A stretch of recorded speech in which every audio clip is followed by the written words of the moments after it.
கர்த்தருடைய பரிசுத்த நாமம் மகிமைப்படுவதாக. ஆதியாகமம் 26ஆம் அதிகாரம் 3ஆம் வசனத்தை வாசிக்க கேட்போமாக. இந்த தேசத்திலே வாசம் பண்ணு, இந்த தேசத்திலே வாசம் பண்ணு, நான் உன்னோடு கூட இருந்து, நான் உன்னோடு கூட இருந்து உன்னை ஆசீர்வதிப்பேன், உன்னை ஆசீர்வதிப்பேன், நான் உனக்கும் உன் சந்ததிக்கும் இந்த தேசங்கள் யாவையும் தந்து உன் தகப்பனாகிய ஆபிரகாமுக்கு நான் இட்ட ஆணையை நிறைவேற்றுவேன் என்று கர்த்தர் சொல்லுகிறார். ஆண்டவர் இட்டதான ஆணையில அவர் நிறைவேற்றுவதில் உண்மை உள்ளவராக இருக்கிறார். வேத வசனம் ரொம்ப தெளிவாக சொல்லுது, இந்த தேசத்திலே வாசம் பண்ண. இதை குறித்து நான் உங்களோடு முன்பு பேசியிருக்கிறேன். கர்த்தருக்கு மகிமை உண்டாவதாக. ஆனால் இன்றைக்கு நான் உன்னோடு கூட இருந்து உன்னை ஆசீர்வதிப்பேன் என்கிற வார்த்தையை நாம் தியானிக்க போகிறோம். இந்த உலகத்திலேயே பெரிய ஆசீர்வாதமான காரியங்கள் ஒரு சில காரியம் உண்டு. அதில் ரொம்ப முக்கியமானது ஒன்று, இந்த உலகத்தை படைத்த உண்மை தெய்வம் இயேசு நம்மோடு இருப்பது தான் பெரிய ஆசீர்வாதம். எத்தனை பேர் ஆமேன் சொல்றீங்க? அல்லேலூயா. ரெண்டாவது, இயேசு கொடுக்கிறதான ரட்சிப்பை பெற்றுக்கொள்வது ஒரு பெரிய ஆசீர்வாதம். ஆமேன் சொல்லுங்க பார்க்கலாம். அல்லேலூயா. இயேசு இந்த உலகத்தில் இரட்சகராக வந்தார். இந்த இரட்சகராக வந்த இயேசுவை ஒரு மனிதன் சொந்த இரட்சகராக ஏற்றுக்கொள்ளும் பொழுது அவனுக்கு பரலோகம் வாக்களிக்கப்பட்டிருக்கிறது. அல்லேலூயா சொல்லலாமா? அல்லேலூயா. பரலோகம் ஒரு மனிதன் இந்த உலகத்தில் எத்தனை வருஷம் வாழுகிறான் என்பதை காட்டிலும் அவனுக்குள்ளாக ஒரு பரலோக நிச்சயம் இருக்கிறதா, இல்லை அந்த பரலோக நம்பிக்கையில் அவன் போய்விடுவானா என்பதை இந்த உலகத்தில் மிக அவசியமாய் நமக்கு சொல்லிக் கொடுக்கிற ஒரு காரியம் ரட்சிப்பின் அனுபவங்கள். ஆமென் சொல்லலாமா? இந்த ஆவிக்குரிய அனுபவங்கள் மிக அவசியமானது. பாவ மன்னிப்பின் நிச்சயத்தை பெற வேண்டும், ஞானஸ்நானம் எடுக்க வேண்டும், வேறு பிரிக்கப்பட்ட வாழ்க்கை வாழ வேண்டும், அபிஷேகம் பெற வேண்டும், வல்லமை வரங்களோடு நாம் தேவனுக்கு சாட்சியாக இருக்க வேண்டும் என்பதுதான் இந்த உலகத்தில் பெரிய ஆசீர்வாதம். கை வைத்து ஒரு ஆமென் சொல்லுங்க பார்க்கலாம். அல்லேலூயா. மூன்றாவது, காலத்திற்கு ஏற்ற வளர்ச்சி. உங்க குடும்பத்தில் ஆனாலும் சரி, உங்களுக்குள்ள ஆனாலும் சரி, சபையில் ஆனாலும் சரி, தனிப்பட்ட குடும்ப சபை ஆசீர்வாதங்கள் எல்லாமே வளர்ச்சிக்கு ஏதுவாக இருக்கணும். கை வைத்து ஒரு ஆமென் சொல்லுங்க பார்க்கலாம். இன்னைக்கு நிறைய பேர் வளர்ச்சி இல்லாமலே இருக்கிறாங்க. நம்ம வீட்டில் கொஞ்சம் நினைச்சு பாருங்க, பிறந்த பிள்ளை ஒரு 10 மாசம் கழித்த உடனே அம்மா அப்படிங்க, அப்படித்தானா? அப்போ அந்த காலத்துக்கு ஏற்ற வளர்ச்சி உங்க தனிப்பட்ட வாழ்க்கையில இருக்கணும், உங்க குடும்பத்திலையும் இருக்கணும், உங்க சபையிலையும் இருக்கணும். எத்தனை பேர் ஆமென் சொல்றீங்க? அல்லேலூயா. உங்க ஆவிக்குரிய ஜீவியத்தில் அந்த வளர்ச்சி இருக்கணும். இன்னைக்கு நிறைய பேர் ஆவிக்குரிய வளர்ச்சியில குழந்தையாக தான் இருக்கிறாங்க. பவுல் எழுதும் போது சொல்றார், உங்களை புருஷர்கள் என்று எண்ணி திடமான ஆகாரத்தை கொடுக்காம இன்னும் பாலை குடிக்க கொடுத்தேன் அப்படிங்கிறார். திருவசனத்துல பழக்கம் இல்லாம இருக்கிறாங்க நிறைய பேர். எத்தனை வருஷம் விசுவாசி அப்படின்னு கேட்டா பல வருஷத்தை சொல்றாங்க. ஆனா பல வருஷ விசுவாசிங்கிறதான அடையாளம் இல்லாம இருக்கிறாங்க, வளர்ச்சி இல்லாம இருக்கிறாங்க. சின்ன சின்ன காரியத்துக்கும் கோவிச்சுக்கிறது, சின்ன சின்ன காரியத்தையும் ஆண்டவருடைய பிரசன்னத்துல அதை சரி பண்ணிடலாங்கிறத விசுவாசம் இல்லாம போயிடுறது. உங்க வாழ்க்கையில் ஆண்டவர் இந்த கால வேளையில அந்த காலத்துக்கு ஏற்ற வளர்ச்சியை கர்த்தர் நமக்கு தருவாராக. ஒரு அல்லேலூயா சொல்லுங்க பார்க்கலாம். வாழ்க்கையில ஆசைப்படுகிறது எல்லாம் கிடைக்காவிட்டாலும் அவசியமானது நமக்கு கிடைக்கணும். எத்தனை பேர் ஆமென் சொல்றீங்க? குடியிருக்க நல்ல வீடு, போட்டுக்கொள்றதுக்கு நல்ல ட்ரெஸ்ஸு, போயிட்டு வர்றதுக்கு நல்ல வாகன வசதிகள், எல்லா ஆசீர்வாதங்களையும் அதின் காலத்தில் கர்த்தர் நமக்கு தந்தால் மிக ஆசீர்வாதமான ஒன்று. கை வைத்து ஒரு ஆமென் சொல்லலாமா? அல்லேலூயா. ஆண்டவர் இந்த வாக்குத்தத்தத்தை சொன்னார் பாருங்க. ஆதியாகமம் 12ஆம் அதிகாரம் 2ஆம் வசனத்தை வாசிச்சு பாருங்க. ஆதியாகமம் 12:2. நான் உன்னை பெரிய ஜாதியாக்கி உன்னை ஆசீர்வதித்து உன்னை என்ன செய்வேன்?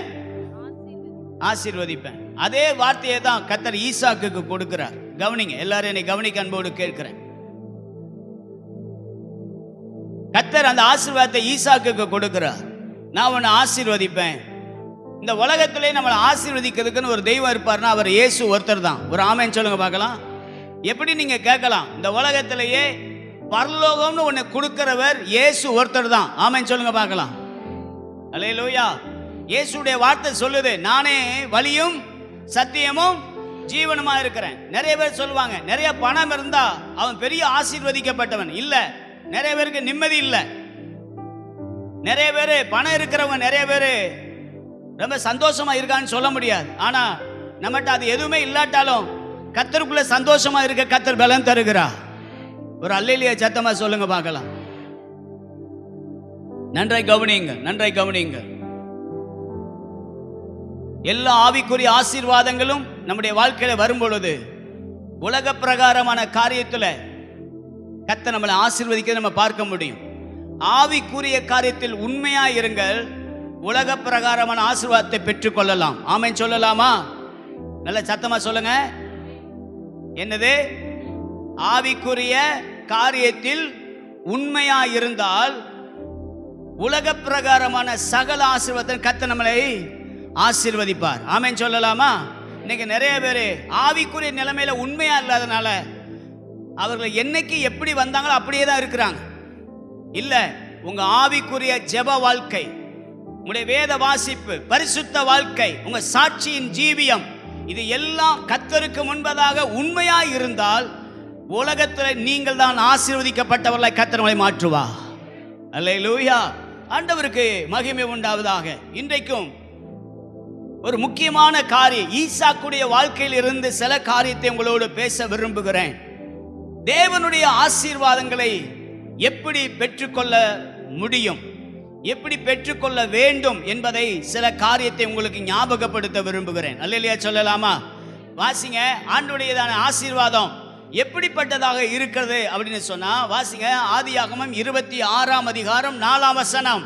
ஆபிரகாம் என் சொல்லுக்கு கீழ்ப்படிந்து, ஆபிரகாம் என் சொல்லுக்கு கீழ்ப்படிந்து என் விதிகளையும் என் கற்பனைகளையும் என் நியமங்களையும் என் பிரமாணங்களையும் கை கொண்டபடியினால். போதும். ஒரு அல்லேலூயா சத்தமா சொல்லுங்க பார்க்கலாம்.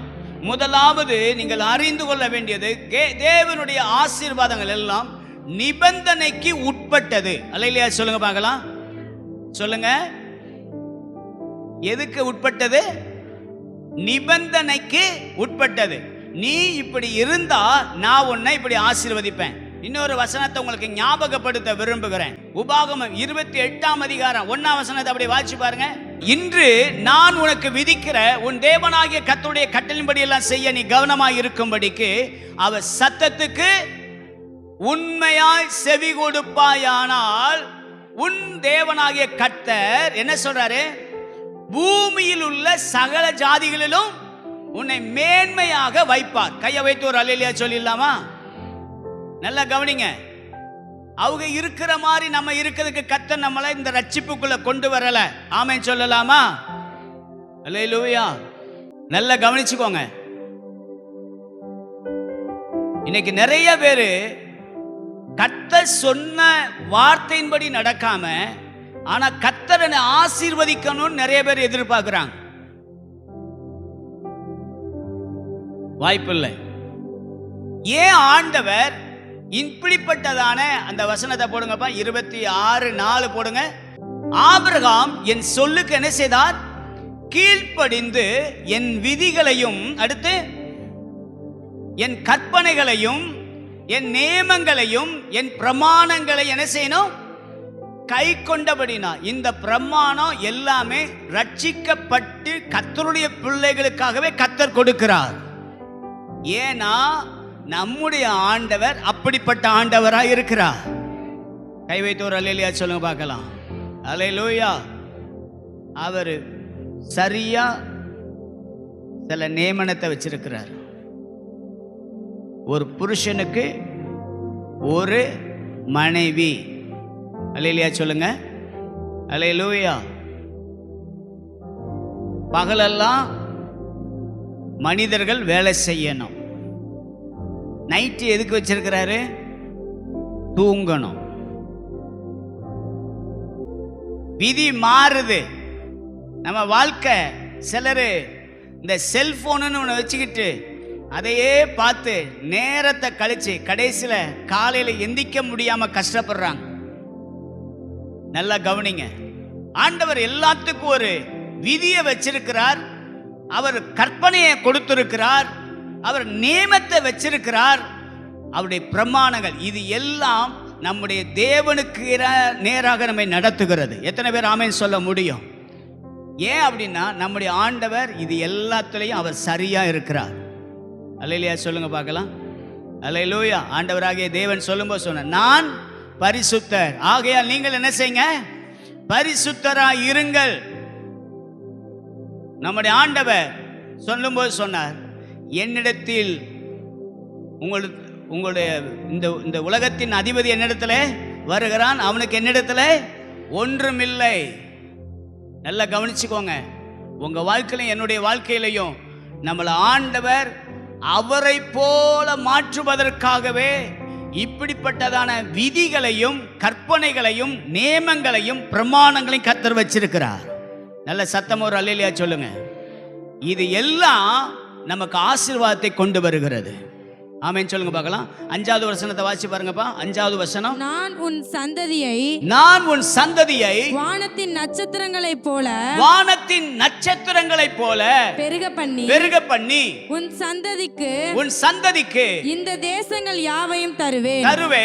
உன் சந்ததிக்குள் பூமியில் உள்ள சகல ஜாதிகளும் ஆசீர்வதிக்கப்படும். கையை வைத்து ஒரு அல்லேலூயா சொல்ல பார்க்கலாம். நல்லா கவனிங்க. உங்க மூலமா உங்க சந்ததிகள் ஆசீர்வதிக்கப்பட போகிறது. அதற்கு காரணம் கர்த்தர் உங்களை தான் இந்த பிரமாணங்கள் எல்லாவற்றையும் கற்றுக்கொள்ள, இந்த நியமங்களின்படி நடக்க, கர்த்தர் வச்சிருக்கிற விதிகளை சரியாக கடைபிடிக்க கர்த்தர் உங்களுக்கு எனக்கு அந்த கிருபைகளை தருவாராக. ஒரு அல்லேலூயா சொல்லலாமா? நன்றாய் கவனித்துக் கொள்ளுங்கள். இன்னைக்கு நிறைய பேர் அவருடைய வார்த்தைக்கு கீழ்ப்படியணும். 26:4 வாசிக்கும் போது ஆண்டவருடைய வேதம் மிக தெளிவாய் சொல்லுகிறது, ஆபிரகாம் என் சொல்லுக்கு கீழ்ப்படிந்து. அல்லேலூயா சொல்லலாமா?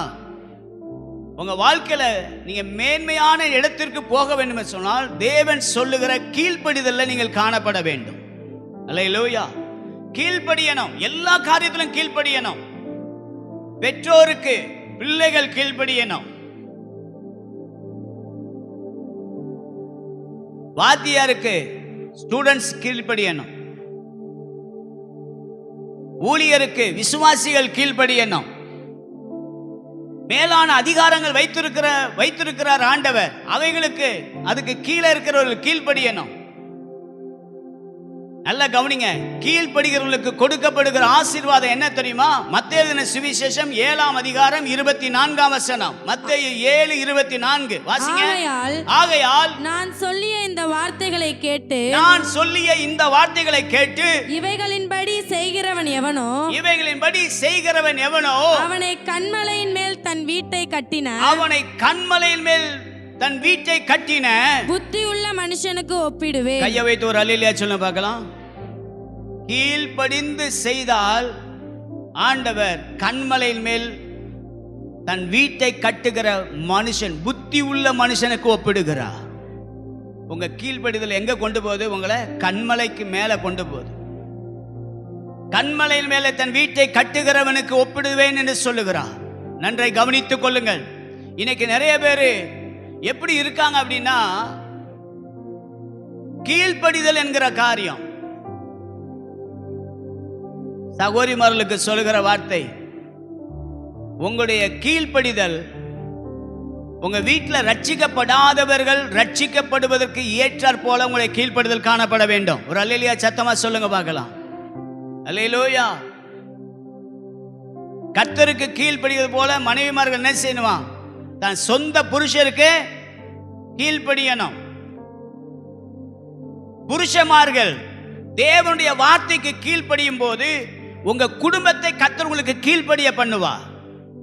இன்னைக்கு நிறைய பேரு, நான் கர்த்தருக்கு கீழ்ப்படிய மாட்டேன், ஆனா என் மனைவி எனக்கு கீழ்ப்படியணும், என் பிள்ளைங்க எனக்கு கீழ்ப்படியணும் நீங்க எதிர்பார்ப்பீங்கன்னா அது தவறானதாக மாறிவிடும்.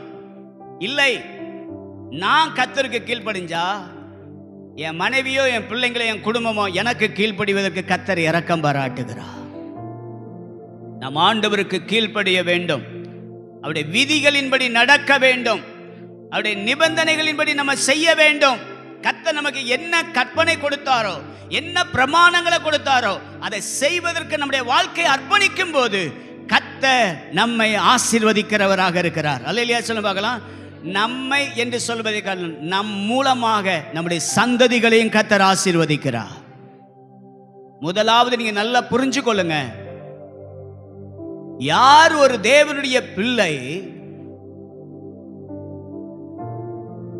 தேவன் நமக்கு வச்சிருக்கிறதான விதிகளையும் கற்பனைகளையும் நியமங்களையும் பிரமாணங்களையும் கைக்கொண்டு கர்த்தருடையதான வசனத்தின்படி நடக்கும் போது கர்த்தர் நம்மை எல்லாவற்றிற்கும் மேலாக நம்மை ஆசீர்வதிப்பேன் என்று நம் மூலமாகவும் நம்முடைய சந்ததிகளை ஆசீர்வதிப்பேன் கர்த்தர் வாக்கு கொடுக்கிறார். நிபந்தனையோடு கூடியதான ஆசீர்வாதம் தான் கர்த்தர் நமக்கு வச்சிருக்கிறார ஒழிய வந்தவுடனே என்னை கர்த்தர் ஆசீர்வதிக்கணும் அப்படி ஆசீர்வதி இல்ல. கர்த்தர் ஆசீர்வதிக்கிறது நேர்த்தியா இருக்கும். ஆமென் சொல்லுங்க பார்க்கலாம். கர்த்தருடைய ஆசீர்வாதத்தில் என்ன இருக்காது? வேதனை இருக்காது. கைப்பாடாய் சேர்க்கிறவன் விருத்தி அடைவான்.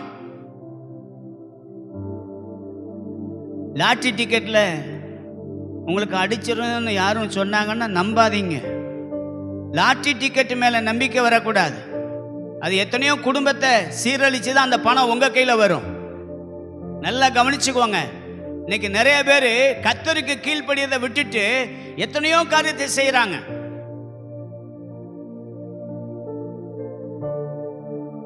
தொழில் பண்ணலாமா பண்ணக்கூடாதா? தேவனுடைய பிள்ளைகள் தொழில் பண்ணலாமா பண்ணக்கூடாதா? நீங்க சொல்றத பார்த்தா பயமாவே இருக்குங்க. பண்ணலாமா பண்ணக்கூடாதா? பண்ணலாம். அந்த தொழில் எந்த தொழில் தேவனுக்கு பிரியமானது?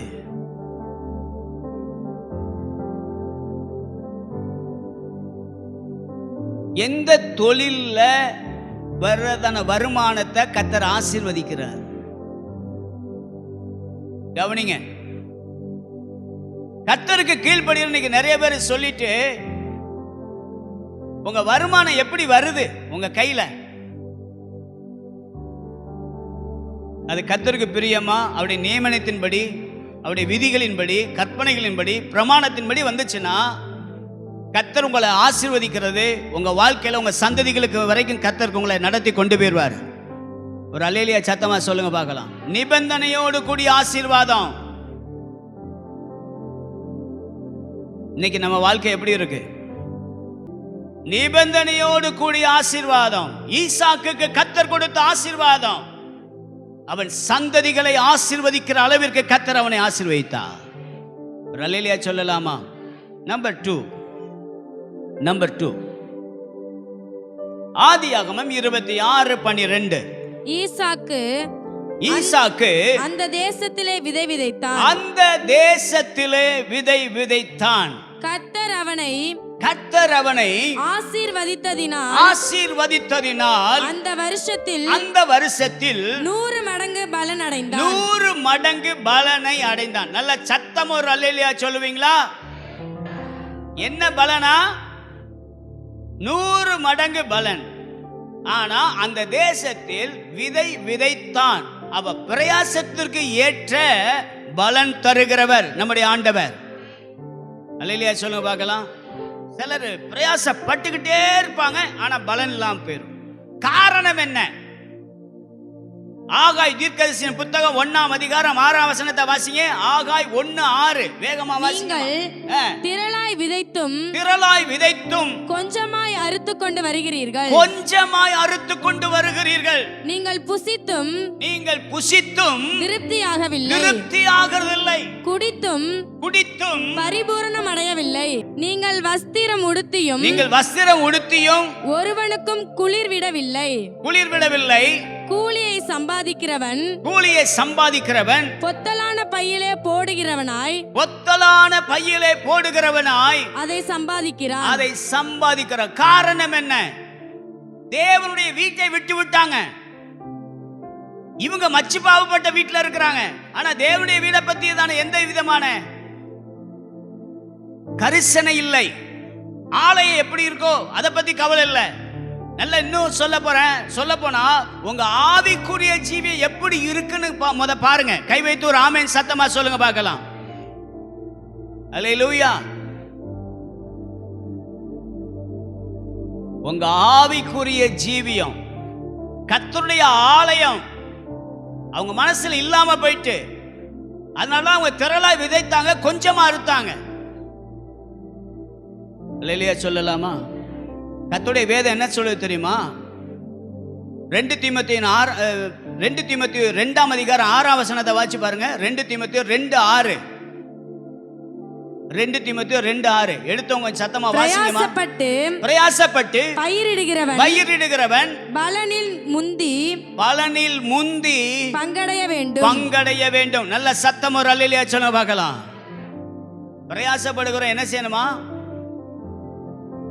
பலனில் முந்தி பங்கடைய வேண்டும். இன்னைக்கு உங்க பிரயாசத்தினுடைய பலனை சாப்பிடுறீங்களா? அருமையான தேவனுடைய பிள்ளைகளே, உழைச்சோம். இன்னைக்கு ஆண்டவர் பிள்ளைகள் எல்லாம் ஆசீர்வதிச்சிருக்காரு. இன்னைக்கு நம்ம கொஞ்சம் நிமிர்ந்து நிற்கிற அளவிற்கு கர்த்தர் நம்மளை எல்லாத்துலயும் ஆசீர்வதிச்சு வச்சிருக்கிறாரு. சந்தோஷம். அந்த நிம்மதியான ஒரு வாழ்க்கை இருக்கா? காலையில் எந்திக்கிறேன், ஒரு 2 மணி நேரம் தேவ சமூகத்தில் காத்திருந்து ஜெபிக்கிறேன். கருத்தா 1 மணி நேரம் பைபிள் வாசிக்கிறேன். பின்பு என் வயல்வெளிகளுக்கு போகிறேன். என்னுடைய மற்ற வேலைகளை கவனிக்கிறேன். என் பிள்ளைகள் சமாதானமாய் வாழுகிறார்கள். ஆண்டவர் என்னை ஒரு காலத்தில் நான் கஷ்டப்பட்டேன், ஆனா இப்பொழுது அந்த பிரயாசத்துக்கு ஏற்ற பலனாக கர்த்தர் என்னை எல்லாவற்றிலும் கிருபையாக அற்புதமாய் நடத்தி கொண்டு வருகிறார். இதுல நீங்க இன்னொன்னு புரிஞ்சுக்கிடணும். இந்த மாதிரி கர்த்தர் எல்லாத்திலும் உங்களை ஆசீர்வாதம் அளிக்கிறப்ப உங்க இருதயத்துக்குள்ள மாத்திரம் ஒன்னே ஒன்று வராம பார்த்துக்கிடணும். என்னது? சத்தமா என்ன வரக்கூடாது? பெருமை மாத்திரம் வந்துச்சுன்னா, பெருமை உள்ளவனுக்கு யாரு எதிரியாம்? பைபிள் சொல்லுது, தேவன் எதிர்த்து நிற்கிறார். அல்லேலூயா சொல்லுங்க. கையில காசு இல்லாத நேரத்துல தாழ்மையா இருந்தோம். ஆனா கையில காசு வந்தப்ப யாரை நம்பிக்கிட்டு இருக்கோம்? எதை நம்புறோம்? சிலர் என்ன நினைச்சிட்டாங்க, இதுவே என் வாழ்க்கையில கடைசி வரைக்கும் கண்டினியூ ஆகும் அப்படின்னு. இல்ல, வாழ்க்கையில எது எப்பனாலும் நடக்கலாம். ஆனா நம்மளை கிருபையாய் நடத்தி சமாதானமாய் சந்தோஷமாய் வாழ வைத்து நம்முடைய பிரயாசத்துக்கு ஏற்ற பலனை கொடுக்கிறவர் கர்த்தர் ஒருவரே. அல்லேலூயா சொல்லுங்க பார்க்கலாம். அல்லேலூயா. உங்க குடும்பத்துல நீங்க பட்ட பாடுகள் பிரயாசத்துக்கு பலன் இருக்கா? இல்லைனா உங்களுடைய ஆவிக்குரிய ஜீவியத்தை, உங்களுடைய ஜெப வாழ்க்கைய, அல்லேலூயா, ஜெபிக்கிற, கவனிங்க, ஜெபிக்கிற தானியேல் சிங்க கெபிக்கு போனாலும் சிங்கத்தால் சேதப்படவில்லை. அந்த ஜெபத்தினுடைய பலன் என்ன? சேதப்படாத ஒரு அனுபவம். ஆமென் சொல்லுங்க பார்க்கலாம். சாத்ராக் மேஷாக் ஆபேத்நேகோவுக்கு விசுவாசத்துல பிரயாசப்பட்டாங்க. நீர் எங்களை விடுவித்தாலும் சரி, விடுவிக்காம போனா சரி, நாங்கள் எங்கள் தேவனாய கர்த்தர் ஒருவரை மாத்திரம் ஆராதிப்போம், நீ வச்சிருக்கிற சிலையை நான் ஆராதிக்க முடியாதுன்னு சொல்லி விசுவாசத்துக்காக அந்த பலன் செலுத்தி அந்த பிரயாசம் பண்ணி அவர்கள் நின்ற போது கர்த்தர் அந்த விசுவாசத்தின் பலனாக கர்த்தர் தீச்சூளையில கூட கர்த்தருடைய மகிமை வெளிப்பட ஆரம்பித்தது. தீர்மானம் பண்ணிக்கோங்க. உங்க பிரயாசத்துக்கு ஏற்ற பலன் உங்க வாழ்க்கையில வரணும் அப்படின்னு நீங்க எதிர்பார்த்தீங்கன்னா, உங்க பிரயாசத்திற்கு ஏற்ற பலன் வரணும்னா கடைசி வரைக்கும் கர்த்தருக்காக நில்லுங்க. அந்த சாத்ராக் மேஷாக் ஆபேத்நேகோ கடைசி வரைக்கும், தானியேல் ஜெபத்தை ஒரு நாள் மிஸ் பண்ணவே இல்லையே. அல்லேலூயா. நீங்க 6:10 வீட்டுல போய் வாட்சி பாருங்க. தானியேல் 6:10 நீங்க வீட்டுல போய் வாட்சி பாருங்க. அந்த பத்திரத்துக்கு கையெழுத்து வைக்கப்பட்டது அறிந்த போதும் முன்பு தான் செய்து வந்தபடியே பலகணிகள் திறந்திருக்க, எருசலேமுக்கு நேராக பலகணிகள் திறந்திருக்க முழங்கால் படிட்டு ஜெபம் பண்ணினா. கையை வைத்து ஒரு ஆமென் சொல்லிடலாமா? ஜெபத்தை மிஸ் பண்ணிடாதீங்க. ஜெபத்தினுடைய பலன் ஜெயமாகத்தான் வரும். அந்த ஜெயத்தை பெற்றுக்கொள்ள அந்த பலனை உங்க வாழ்க்கையில கடைசி வரைக்கும் நீங்க உறுதியா இருக்க கர்த்தர் எதிர்பார்க்கிறார். அல்லேலூயா சொல்லலாமா? நீதிமொழியின் புத்தகம் 10ஆம் அதிகாரம் 4ஆம் வசனம் என்ன சொல்லுது? வாசிங்க பார்க்கலாம். சோம்பர் கையால் வேலை செய்கிறவன் ஏழையாவான். அடுத்து சுறுசுறுப்புள்ளவன் கையோ செல்வத்தை உண்டாக்கும். கையை வைத்து ஒரு அல்லேலூயா சொல்ல பார்க்கலாம். ஈசாக்கு பிரயாசத்தினுடைய பலனை 100 மடங்கு அதை கொடுத்ததற்கு காரணம் அவனுடைய பிரயாசம் இருந்துச்சு. நீங்க கர்த்தர் உங்களுக்கு அந்த கிருபைகளை தருவாராக. ஒரு அல்லேலூயா சொல்லலாமா? மூன்றாவது ஆதியாகமத்தின் புத்தகம் 26ஆம் அதிகாரம் 29ஆம் வசனம். ஆதியாகமம் 26:29. நாங்கள் உம்மை தொடாமல் நன்மையையே உமக்கு செய்து உம்மை சமாதானத்தோட அனுப்பிவிட்டது போல நீரும் எங்களுக்கு தீங்கு செய்யாதபடிக்கு உம்மோடு உடன்படிக்கை பண்ணிக்கொள்ள வந்தோம். நீர் கர்த்தரால் ஆசீர்வதிக்கப்பட்டவராமே என்றார்கள். ஒரு அல்லேலூயா சத்தமா சொல்லுங்க பார்க்கலாம். இப்போ ஈசாக்குடைய நிலையை கொஞ்சம் நினைச்சு பாருங்க. அந்த ஆரம்பத்துல பஞ்ச காலத்துல விதைத்தார், கர்த்தர் அவனை ஆசீர்வதித்தார். அல்லேலூயா சொல்லுங்க. அடுத்து துறவை தோண்டினாரு, மற்றவனுக்கு தண்ணி பார்க்க முடியல. ஆனா ஈசாக்கு துறவு தோண்டின எல்லா இடத்துலையும் தண்ணீரை கண்டார். அல்லேலூயா. ஆனா நம்மளை விரட்டிக்கிட்டே வந்துட்டு கடைசியா சொல்றாங்க, நீர் கர்த்தரால் ஆசீர்வதிக்கப்பட்டவராமே. கை வைத்து ஒரு ஆமென் சொல்லிடலாமா? அல்லேலூயா. மற்றவங்க சொன்ன ஆசீர்வாதம் அல்ல,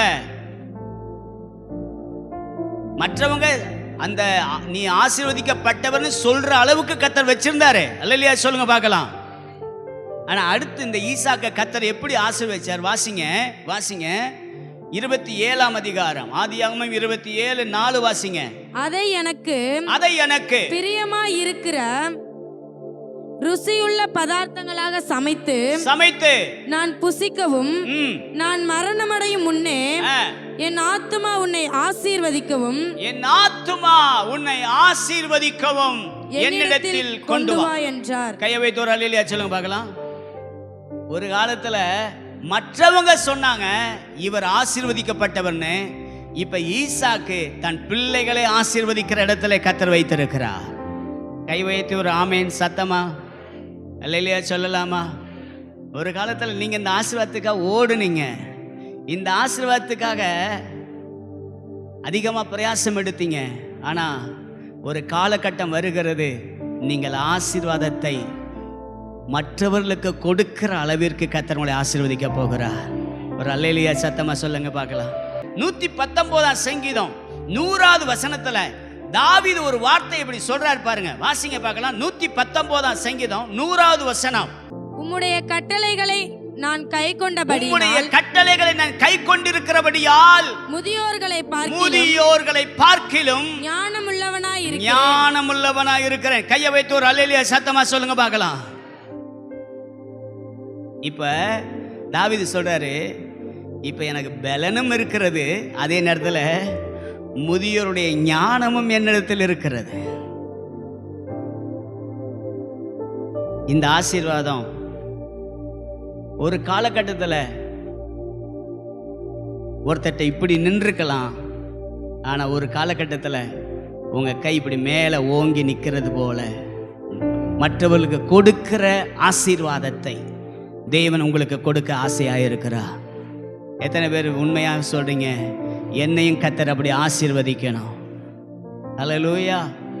என்னாகமம் 24:1 என்னாகமம் 24:1 நம்மளை பார்த்து ஆண்டவர் என்ன சொல்றார் பாருங்க.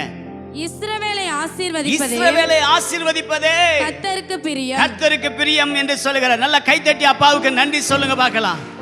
நான் உன்னோடு கூட இருந்து உன்னை ஆசீர்வதிப்பேன்னு சொன்னவர் சொல்றாரு.